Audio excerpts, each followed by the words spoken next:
जमाना था एक वह भी जब नाज किया करते थे जन्नतों पर। जमाना क्यों आ गया है आज कि आंसू निकल आते हैं अब। बंधुओं, जय जिनेन्द्र। आज मैं अपने श्रावक भाइयों और जैनत्व के ऊपर आपसे चर्चा करना चाहता हूं। आप जानते हैं कि आज हमारे अनेकों भाई, जिनको हम सराक कहते हैं, बंगाल, उड़ीसा, बिहार, झारखंड, अनेकों ऐसे प्रांत हैं जहां पर वो एक बहुत ही लाचारी की जिंदगी जीते हैं। पूर्व में आचार्य श्री ज्ञान सागर जी महाराज ने उन सराकों के उत्थान के लिए बहुत कुछ करने की चेष्टा की और किया भी है, मगर शायद कुछ हमारी कमी ऐसी रही कि हम उनको कंटिन्यू नहीं कर पाए और आज वो मुहिम हमें लगता है कि दम तोड़ती नजर आती है। इसी प्रकार से आप सभी जानते हैं कि भारत के ही दक्षिण प्रांत के तमिलनाडु में 6वीं और 7वीं शताब्दी के ऊपर हमारे जैन और जैनत्व के ऊपर कितने प्रहार किए गए, किस प्रकार से उनको मिटाने की कोशिश की गई। मंदिरों को लूटा गया, मुनियों को, साधुओं को सूली पर चढ़ाया गया। जैन के ऊपर क्या क्या अत्याचार नहीं किए गए, लेकिन उन लोगों ने धर्म पर डटे रहे। अपने आप को एक बल के पूर्वक जैनत्व को जिंदा रखने के लिए हमेशा अनेकों दुख और संकट सहे। आज स्थिति क्या है, शायद आप इस बात से अनभिज्ञ हैं।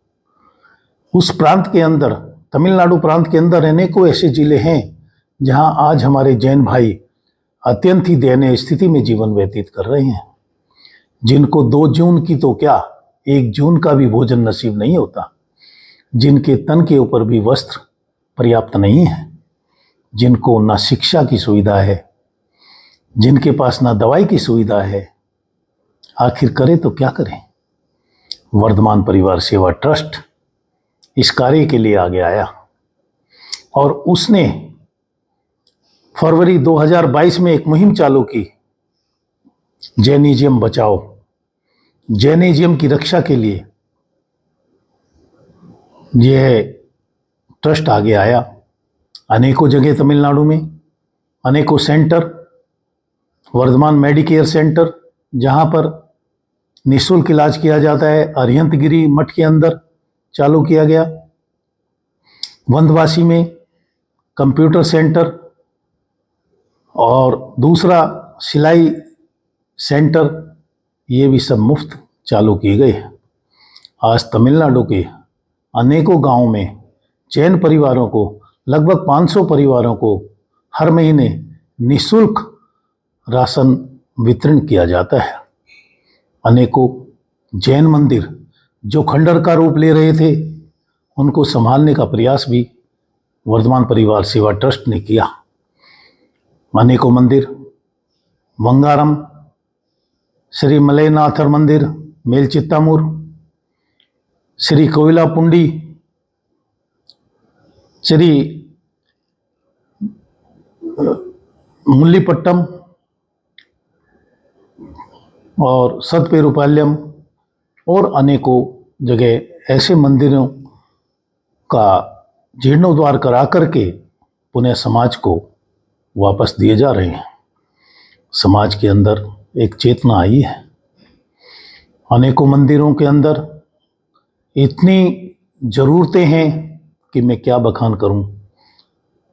अधिकतर मंदिरों में ना पूजा के लिए बर्तन हैं, ना चटाइयाँ हैं, ना जिनवानी हैं, ना मालाएं हैं, ना सामग्री है, ना पुजारी व्यवस्था है, क्योंकि धन का अभाव बहुत ज़्यादा है। वो लोग अत्यंत ही गरीबी की रेखा के अंदर जी रहे हैं। क्या हमारा कर्तव्य नहीं बनता? क्या जो हमारे शास्त्रों के अंदर दान बताए गए हैं, क्या सरावक का स्थितिकरण हमें नहीं करना चाहिए? शायद आप नहीं जानते, अनेकों हमारे जैन भाई दूसरे धर्मों को मजबूरी में स्वीकार कर लेते हैं। क्या अगर हम सबल हैं, सामर्थ्यवान हैं, तो हमारा क्या कर्तव्य नहीं बनता इस श्रावक भाइयों का हाथ थामना, उनकी सहायता करनी, उनको मुख्य धारा से जोड़ना? भाइयों, यदि आप अपने धन का, अपने साधनों का समुचित उपयोग करना चाहते हैं, पुण्य प्राप्त करना चाहते हैं, तो निश्चय ही इस मुहिम से आप भी जुड़ें। अनेकों मेरे भाई इस मुहिम से जुड़ चुके हैं, जो अनेकों कार्य में बढ़ चढ़ कर हिस्सा ले रहे हैं। मुझे काफ़ी बल मिला है और अब मुझे लगता है कि हमारे यहाँ दानवीरों की कमी नहीं है। बस हमें पता लगना चाहिए। ये संदेश देने के लिए ही मैं आज आपके समक्ष उपस्थित हुआ हूँ, ताकि आप जान सकें कि आज भी हम भामाशाह हैं। आज भी हमारे पास अनेकों ऐसे वीर हैं कि जिनकी इतिहास ने अनेकों बार गाथाएं गाई हैं।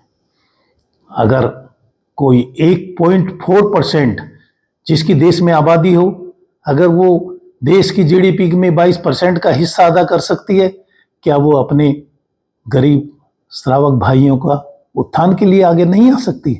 निश्चय ही हमें आ सकते हैं और हमें आना भी चाहिए।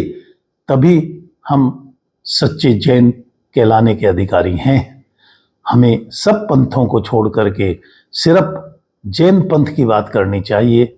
हमारे जैन भाई वो किसी भी पंथ से जुड़े हुए हैं, जहाँ भी कहीं आपको उनको सहायता करने की ज़रूरत दिखाई दे, सहायता की आवश्यकता हो, हमें तुरंत सबसे पहले उनके साथ हाथ बढ़ाना चाहिए। मैं समझता हूँ कि यदि हमने एक भी श्रावक को स्थितीकरण किया, एक भी साधर्मी भाई को धर्म के अंदर पुनः ला करके स्थापित करने का प्रयास किया, तो निश्चय ही 16 कारण में से एक कारण का तो आप पालन कर ही लेंगे। मेरी आपसे विनम्र अपील है कि आप पुनः विचार करें और जितना हो सके स्वयं जाएं, वहाँ के दर्शन करें। अनेकों गगनचुंबी प्राचीन जिन मंदिर आज आपकी बाट जो रहे हैं, वहाँ पर जाएं। या अधिक जानकारी यदि आप चाहते हैं तो वर्धमान परिवार सेवा ट्रस्ट के आप संपर्क कर सकते हैं। मैं आपकी सेवा में हमेशा तत्पर हूँ। जय हिंद, जय जिनेंद्र।